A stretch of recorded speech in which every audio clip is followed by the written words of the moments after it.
বন্ধুগণ, আমরা দীর্ঘ 18 বছর, 2 বছর সেনা সমর্থিত এবং 16 বছর একটি জালিম ফ্যাসিস্ট গণতন্ত্র হত্যাকারী, মানুষের ভোটাধিকার হত্যাকারী, মানুষের বাক স্বাধীনতা হত্যাকারী সরকারের কবলে 16টি বছর অতিক্রম করেছি। আমরা সবসময় মহান আল্লাহ রাব্বুল আলামিনের সাহায্য চেয়ে প্রত্যেক দিন, প্রত্যেক ঘন্টা অতিবাহিত করেছি।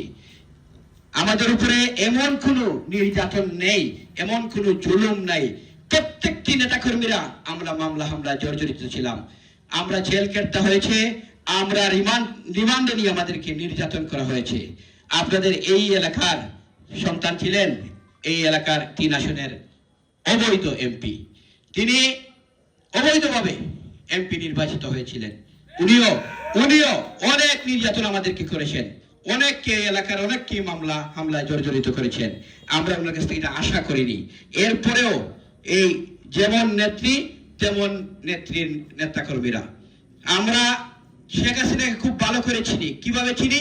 উনি হচ্ছেন একটি হিংসাত্মক মনোভাবের একটি মানুষ। উনি বাংলাদেশে উনার দল ছাড়া আর কাউকে সহ্য করতে পারতেন না।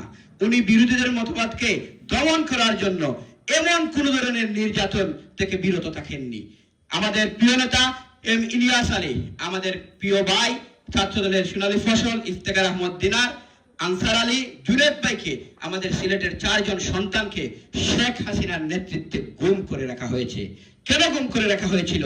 উনি মনে করেছিল এই 4 জনকে গুম করলে সিলেটবাসী জাতীয়তাবাদী পরিবারের নেতাকর্মীরা, যুবদল, ছাত্রদল, স্বেচ্ছাসেবক দল বা অঙ্গ সংগঠনের নেতৃবৃন্দরা আর এই বয়ে মনে হয় ঘর থেকে বের হবে না।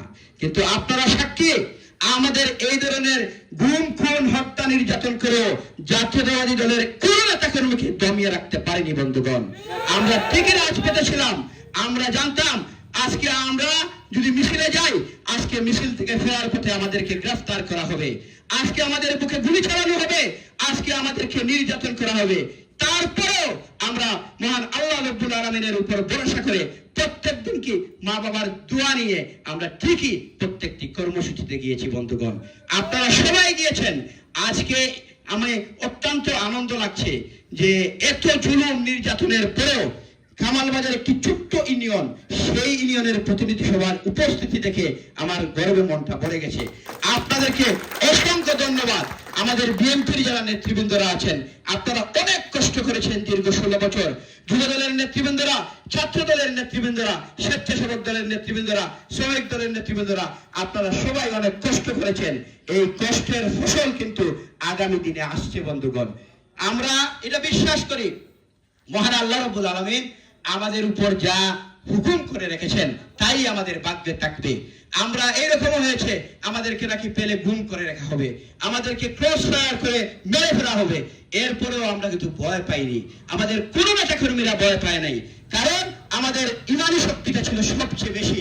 আমরা আল্লাহ তাআলার উপর বিশ্বাস রেখে, আল্লাহ তাআলার উপর ভরসা করে আমরা প্রত্যেক দিনই ঘর থেকে বের হতাম। বন্ধুগণ, আমাদের কামালবাজার ইউনিয়ন আরো সংগঠিত করতে হবে। আজকের এই প্রতিনিধি সবাই হয়তো 5 জন 3 জন বক্তব্য রাখবেন, ওয়ার্ডের প্রেসিডেন্ট, সেক্রেটারি সাংগঠনিক বক্তব্য রাখবেন। আমি ইউনিয়ন বিএনপির সভাপতি, সাধারণ সম্পাদককে অনুরোধ করব, আপনারা প্রত্যেকটি ওয়ার্ডে একটি কর্মী সভা করার ব্যবস্থা করুন। আমরা আরো যারা আমাদের বিরোধী রাজনৈতিক সংগঠনগুলো আছে, ইতিমধ্যেই তারাও শুরু করে দিয়েছে ওয়ার্ডে, কিন্তু আমরা যেন এই খচ্চর আর খরুশের গল্পের মতো না হই। আমরা যেন আমাদের দায়িত্ব পালন করতে কোনো ধরনের অবহেলা না করি, কারণ সামনে আরো কঠিন দিন। আমাদের কাইয়ুম ভাই বলে গেছেন, আমরা এখনো বিরোধী দলে আছি, এখনো আমরা আন্দোলন সংগ্রাম করতে হবে। কারণ যেহেতু এখন পর্যন্ত কোনো নির্বাচন হয় নাই, নির্বাচনে আমাদের দল অংশগ্রহণ করে সরকার গঠন করে নাই, এই জিনিসটা আমাদের সবার মাথায় রাখতে হবে। কারণ আগামী দিনে আমরা যে নির্বাচন আসবে, সেই নির্বাচনে আমরা এই এলাকায় এককভাবে আমরা যেন জয়লাভ করতে পারি এবং ভোটের পার্থক্যটা যেন বিশাল থাকতে হবে। এর জন্য আপনারা পরিশ্রম করতে হবে। ইউনিয়নের দায়িত্বশীল যারা আছেন, বিশেষ করে বিএনপির সাথে আমার যুবদল, ছাত্রদল, স্বেচ্ছাসেবক দলের ভাইদের প্রতি উদারত আহ্বান থাকবে। দীর্ঘদিন পরে আমরা একটু হলেও স্বস্তির নিঃশ্বাস ফেলতে পেরেছি। এর জন্য যেন কেউ যেন ধৈর্য হারা না হয়, কারো মাঝে যেন অহংকার তৈরি না হয়, কারো কাছে যেন লোভ তৈরি না হয়। কারণ দিন আরো সামনে আছে। আমরা যেভাবে জুলুম নির্যাতন অতিক্রম করে এসেছি, এই থেকে আমরা শিক্ষা নিতে হবে বন্ধুগণ। কারণ আগামী দিনে এর চেয়ে বড় জুলুম নির্যাতন আসতে পারে। এর জন্য আমরা সবাই সতর্ক থাকতে হবে। আমরা জানি পার্শ্ববর্তী একটি দেশ, সেই দেশে এই জালিম ভোট চোর খুনি হাসিনা অবস্থান করছে। সেখানে বসে অনেক ধরনের ষড়যন্ত্র করছে বাংলাদেশকে নিয়ে, বাংলাদেশের পরিস্থিতি তৈরি করার জন্য অনেক ধরনের ষড়যন্ত্র করছে। তাই সবাই আমরা চোখ কান খোলা রেখে আমরা আগামী দিনে এগিয়ে যেতে হবে। বিশেষ করে যুবদল ছাত্রদলের প্রতি অনুরোধ থাকবে, এলাকার কারোর সাথে যেন কোনো ধরনের খারাপ ব্যবহার না হয়। আওয়ামী লীগ যা করেছে, যুবলীগ যা করেছে, ছাত্রলীগ যা করেছে, এই ধরনের কোনো ব্যবহার যেন এলাকার কোনো মানুষের সাথে আপনারা করবেন না। কারণ আমরা রাজনীতি করে মানুষের সেবা করার জন্য, জনগণের পাশে থেকে মানুষকে আমরা সহযোগিতা করার জন্য আমাদের ইমানি দায়িত্ব থাকবে। যুবদল, ছাত্রদল, স্বেচ্ছাসেবক দল সকল নেতৃবৃন্দকে যেন এলাকার প্রত্যেকটি মানুষকে আমরা যেন সেবা দিতে পারি, নিরীহ নির্যাতিত মানুষের পাশে যেন আমরা দাঁড়াতে পারি, গরিব মজলুম মানুষের পাশে যেন আমরা দাঁড়াতে পারি। কারণ আমাদের নেতা, প্রিয় নেতা, শহীদ রাষ্ট্রপতি, স্বাধীনতার ঘোষক, বাংলাদেশের প্রথম রাষ্ট্রপতি শহীদ রাষ্ট্রপতি জিয়াউর রহমান আমাদেরকে যে পথ দেখিয়ে গিয়েছেন, মানুষের সেবা করার যে রাস্তা দেখিয়ে গিয়েছেন, তার রাস্তাকেই আমরা অনুসরণ করতে হবে।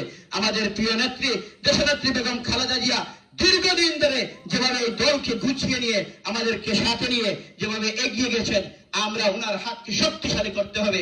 আমাদের প্রিয় নেতা, দেশ নায়ক জনাব তারেক রহমান চিকিৎসাধীন অবস্থায় সুদূর লন্ডনে অবস্থান করছেন।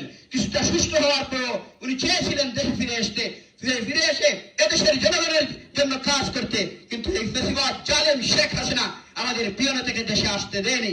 ইনশাআল্লাহ আগামী কিছুদিনের মধ্যে আমাদের প্রিয় নেতা দেশে ফিরে আসবেন।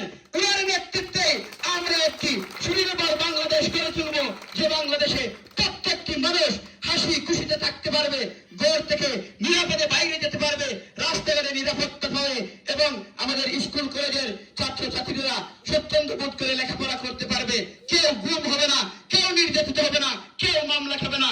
সবাই আমরা একে আরেকজনের হাতে হাত, কাঁধে কাঁধ রেখে একটি সুন্দর সুনির্ভর বাংলাদেশ গড়ে তুলব, এই আশা এবং প্রত্যাশা রেখে আমি আমার সংক্ষিপ্ত বক্তব্য এখানে শেষ করছি। ধন্যবাদ সবাইকে। দেখা হবে রাজপথে, কথা হবে মিছিলে।